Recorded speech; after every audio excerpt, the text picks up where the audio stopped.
Greetings and welcome back to the No Channel. My name is Bernadette Johnson, also known as Keziah or Kizzy.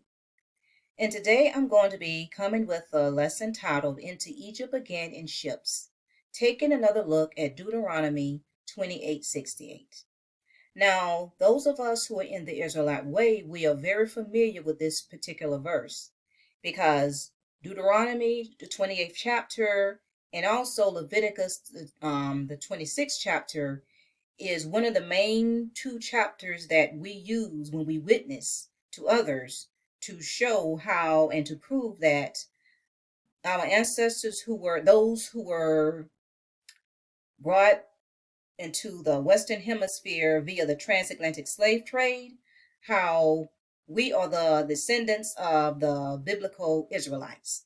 Because these particular chapters, they really spell out the characteristics and the blessings and the curses in such a way that none of the other chapters spell out. So a lot of times we use these chapters as our basis for witnessing. Now, for those who are not as familiar with the Israelite way, you might have heard us being referred to as Hebrew Israelites. Personally, I don't like being called that, and that's another discussion for another day. But anyway, a lot of times we use these chapters to show the blessings and the curses. Now, in Deuteronomy 28, the first 14 verses list the blessings. And that was when we will be blessed if we obey the laws and statutes of the Most High, the laws and commandments and his statutes. Our ancestors, when our ancestors were making the exodus out of Egypt into the promised land, when we were in the wilderness, our ancestors were in the wilderness, we made a covenant with the Most High, and we said, all that he says we shall do. So we made that covenant. And as long as we kept that covenant, we enjoyed the blessings. Our ancestors enjoyed the blessings. But once we broke that covenant, we suffer the curses. And if you will read Deuteronomy chapter 28, you will see that there are a lot more curses than there are blessings. So in Deuteronomy 28:68 in particular is the verse that a lot of those who witness use as a smoking gun to prove that, yes, this proves without a shadow of a doubt that those whose ancestors came to the Western Hemisphere, that's the Americas, North America, Central America, South America, the Caribbean, via the transatlantic slave trade, the Middle Passage, this proves without a shadow of a doubt that we are the children of Israel. And so they would say that the transatlantic slave trade was a fulfillment of Deuteronomy 28. But was it? Was it truly the fulfillment of Deuteronomy 28? And we're going to discuss that today. But first, let's just read the verse, Deuteronomy 28:16, and see what it says. And Yah, our God of the Most High, shall bring thee into Egypt again in ships, with ships, by the way whereof I spake unto thee. Thou shalt see it no more again. And there ye shall be sold unto your enemies for bondmen and bondwomen, and no man shall buy you. Now, I just want to explain that no man shall buy you, what that means. That's not saying that nobody's gonna, in this particular instance, it's saying that no man shall buy you, no man shall redeem you. But I'm also later on going to show you that it's also meaning no man shall actually buy you. So it can be taken both ways. So as you can see, so this is what Deuteronomy 28:68 says, and this is what many who witness use to prove that this shows that the transatlantic slave trade was a fulfillment. Because, and when it says Egypt, many of us will say, because I was guilty of this too, many of us say this is not talking about the physical Egypt. This Egypt in this instance is just meaning some symbolic. So our places of captivity, whether it was in North America, Central America, South America, the Caribbean, it was just a symbolic, it was symbolically Egypt. So that's how we explain this verse when it says Egypt by ships. Because the common knowledge is you can go to and from Egypt, at least in the ancient times, and go to and from Egypt via land. There was no need to take ships to go to and from Egypt to Israel. Okay, so we read the verse, but I'm here to tell you today that Deuteronomy 28:68 was fulfilled in 70 AD, and some say CE. And also, it was physical Egypt. And I'm going to prove that to you today. Now, this book titled The Bible is the Black Man's History Book is written by an African brother named Mawuli. And it's available on Amazon and Books A Million. And he makes reference to, he talks about Deuteronomy 28:68 being fulfilled in 70 AD on pages 354 and 356. But before I go into that, I'm just going to share a little information about the author. As I said, he's an African brother, and his full name is Mawuli Mawuvi. My name is Mawuli Mawuvi. I am one of the senior princes of the Ewe people. The Ewe people occupy the place in West Africa formerly known as the Slave Coast. That geographical area is currently split between four countries: Ghana, Togo, the Republic of Benin, and Nigeria. You may not have heard the name Ewe before, but you will be surprised to know that it is a very popular name when translated into English. The name Ewe translates into English as Hebrew. That is a name I am sure you are familiar with. My aim in writing these books is to reach out to the descendants of the victims of the slave trade because I have very important information to share with them about our destiny going forward. So if you are a descendant of the victims of the transatlantic slave trade, I will strongly urge you to read these books, which I purposely wrote for you, to find out the message I have for you about your destiny.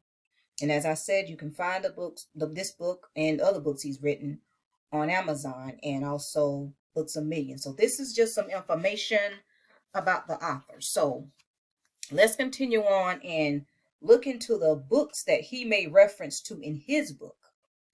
So let's continue.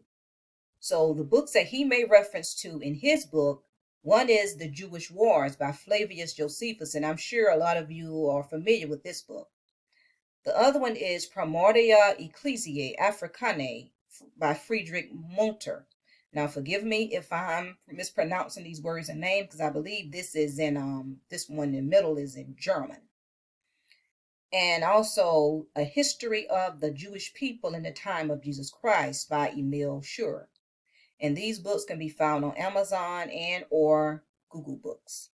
So now we're going to read the quotes from three of these books. Now, to get it all in context, the quotes that I read is going to be in reference to, what happened in 70 AD. So that's the time period that these quotes that I'm going to read from is making reference to. So you can, be more context. You can read the quotes in more context.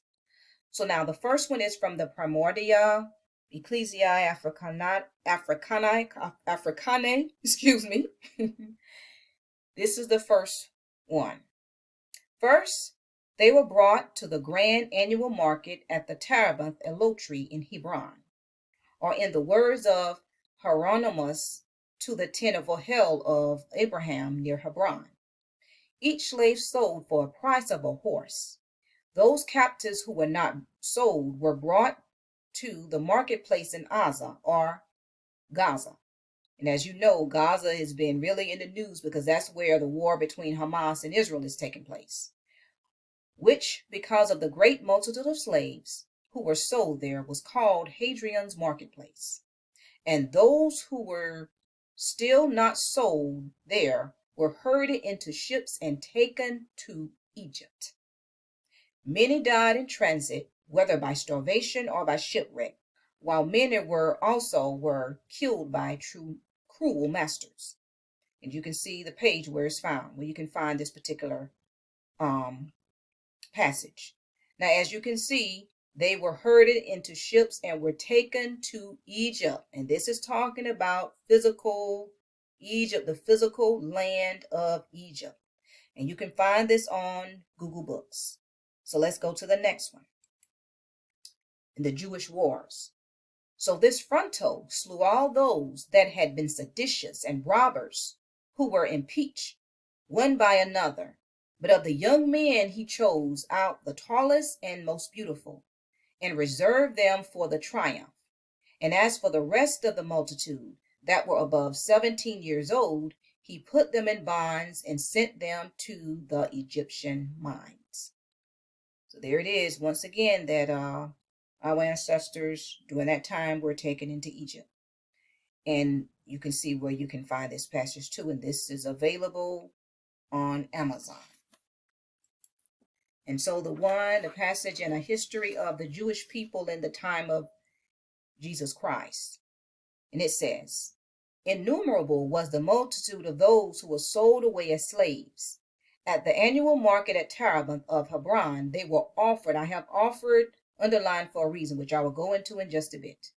They were offered for sale in such numbers that a Jewish slave was of no more value than a horse. What could not be disposed of there was brought to Gaza, and there sold or sent to Egypt on the way, to which many died of hunger or of shipwreck. So the shipwreck, this is shows that they were sent to Egypt with ships, by ships. And you will see where you can find the page numbers and the issues and editions where you can find this particular passage. And this book is available at Amazon and Google Books. Now, I have offered underlined for a reason, and this part underlined for a reason. I'm going to explain. Now, if you read Deuteronomy 28:68 in the Revised Standard Version of the Bible, it reads like this: and Yah shall bring you back in ships to Egypt, a journey which I promised that you should never make again. And there you shall offer yourselves for sale to your enemies as male and female slaves, and no man shall buy you. Now, I recall years ago in the teacher I was under at the time, he really ridiculed this particular verse in this particular translation, because he was saying that what sense does it make was if someone offer themselves and like they were begging someone to buy them, and that no man wouldn't buy them. But when I read, let's go back. When I read the passage from a history of the Jewish people in the time of Jesus Christ, I see now where that verse actually makes sense. It's not talking about people on the auction offering themselves on the auction block for someone to buy them.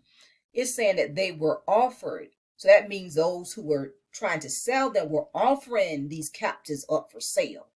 And in that there were so many of them, they were unable to sell them. So now the verse in the Revised Standard Version makes more sense. So I just wanted to mention that right quick. So now you may say, well, in the ancient times, it was no body of water dividing Israel from Egypt.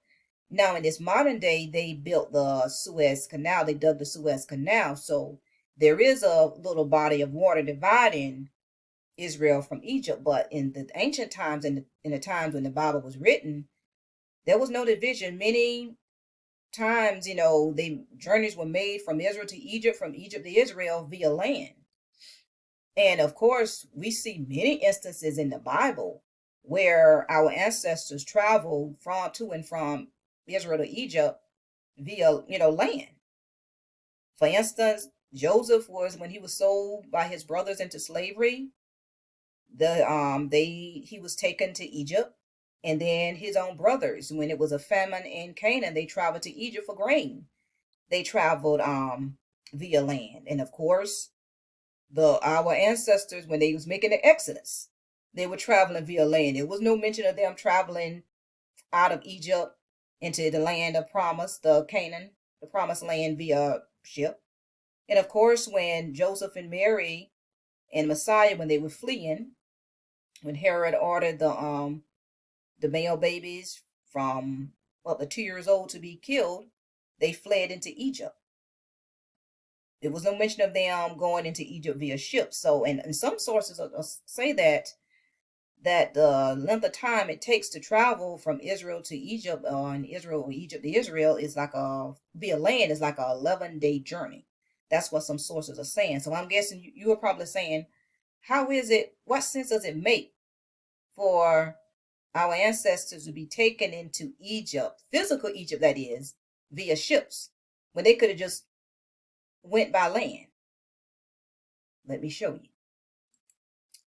So now this article is titled Objects of Trade Between Palestine and Egypt in Roman Times. And this is found in an article in Journal of the Economic and Social History of the Orient. You can see the volume and issue number in the page. And this is a quote from this journal article. Wheat, when being transported from Alexandria, which is a city in Egypt, to Palestine, which is the Israel area, by ship, was no doubt stored in the hold. So this is in page 113. As you can see, there were transports being made from Israel to Egypt, or Egypt to Israel via ships. And in this map here, you will see this red line. I have this red line here. This is the land of Israel, and then this is Egypt. And that shows where a ship could go to Egypt. And this is via the Mediterranean. So as you can see, yes, it is, it does show where you can travel from Egypt to Israel, from Israel to Egypt, or from Egypt to Israel via ship. Let's continue. Okay, and this next one is also in the same journal. And here is a quote from it. The Zanan Papri mentions the Syrian slaves, wheat, oil, wine, fish, meat, and other foodstuffs.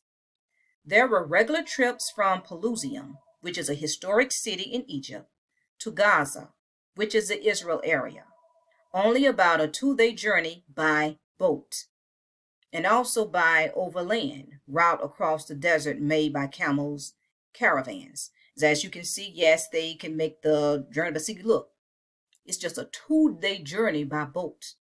And it also says that, yeah, you can make it by land, which we already know, but you think about it. A lot of parts of Egypt and Israel is desert, very rugged terrain.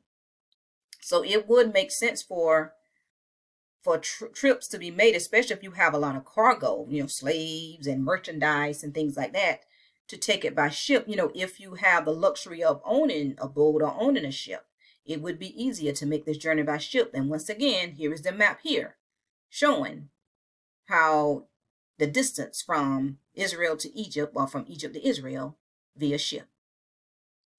And then one last one I want to show you is, this is a website. This is the link here. You can find it online.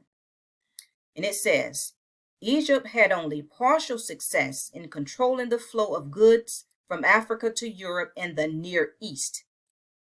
The cheapest and fastest way of transporting merchandise was by ship.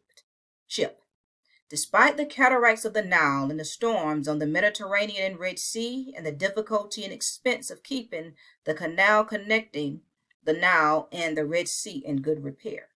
And as you can see, it's saying once again that it was easier to transport things from Israel to Egypt via ship, or from Egypt to Israel via ship.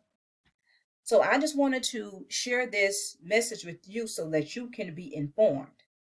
So like when you're witnessing, when we're witnessing, say for instance, when we're witnessing, we're taking the position of the prosecutor. So look at this like a court case. The burden of proof, the largest burden of the proof, always falls on the prosecution. And if any part of the prosecution's case if holes can be poked in any part of the prosecution's case by the defense, that can possibly derail the whole case. So that's why it's important that we be well read and knowledgeable and historically knowledgeable and well informed when we witness. Because see, we may encounter someone who is well read and well studied, and they can use this to derail our whole argument. And actually, you have those, some are using this fact, this historical fact, in attempts to disprove that African Americans are those whose ancestors were brought here via the transatlantic slave trade, to prove that we are not the Israelites, because they can show that Deuteronomy 28:68 was not talking about the transatlantic slave trade. Now, if you want to use that to show, the symbology, or to show how history repeats itself, that's fine. But when you say that it's actually the fulfillment, you will have to contend with what I presented to you in this video here. So it is important to be wise and to be informed when you are witnessing, and to also be in the know, which is why I named my channel. One of the reasons why I named my channel Know. It is important to be in the know. So I pray that this video, this message, was of a blessing to you and also informative. And I pray that you've been blessed by this word. Until next time, peace and shalom.